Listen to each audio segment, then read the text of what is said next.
সুপ্রিয় শিক্ষার্থীবৃন্দ, আশা করি সকলেই ভালো আছো। সকলকে আমিরউদ্দিন কলেজের পক্ষ থেকে শুভেচ্ছা এবং অভিনন্দন। আমরা আজকে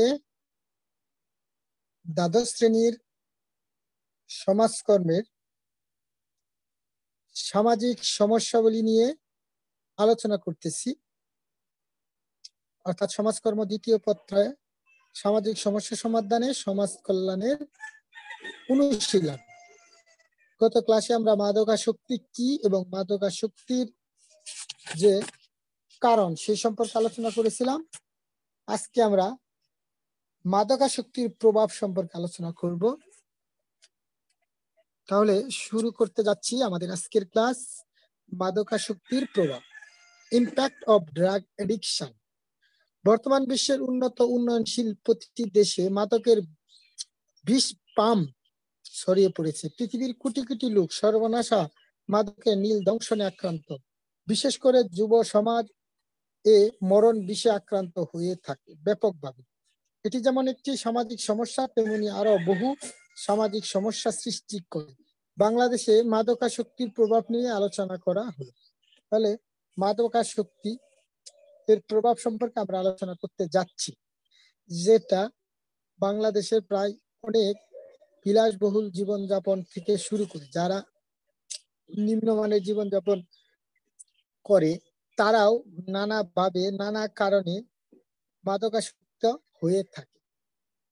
কিন্তু সেই মাদকাসক্তির প্রভাব একটা বিরূপ প্রভাব, সেটা সম্পর্কে আসলে আমরা অবগত নই, বিদায় আমরা এই মাদকাসক্তির সাথে অঙ্গাঙ্গিভাবে জড়িত হয়ে পড়ি।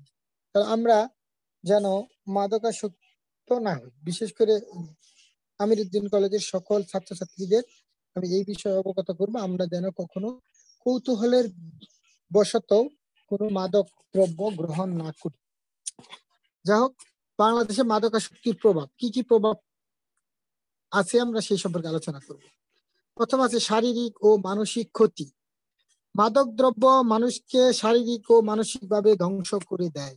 একজন ব্যক্তি নিয়মিত মাদক জটিল নিয়ে থাকলে একসময় সে শারীরিক ও মানসিক ভাবে এর উপর নির্ভরশীল হয়ে পড়ে, আর এরূপ ব্যক্তি নানাবিধ জটিল রোগে আক্রান্ত হয়, যার অধিকাংশই প্রাণঘাতী।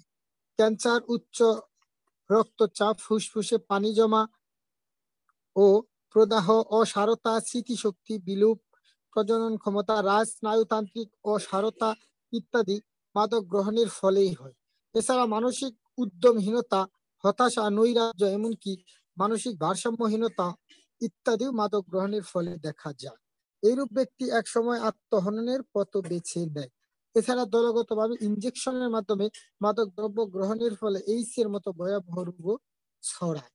তাহলে শারীরিক এবং মানসিক ভাবে একটা বিধ্বস্ত যাকে বলে, সেই শারীরিক এবং মানসিক ভাবে আমরা যে অক্ষম হয়ে যাই, আমরা ড্রাগের প্রতি নির্ভরশীল হয়ে পড়ি, এবং সেটা আমাদের যে সকল শরীরের প্রয়োজনীয় অঙ্গ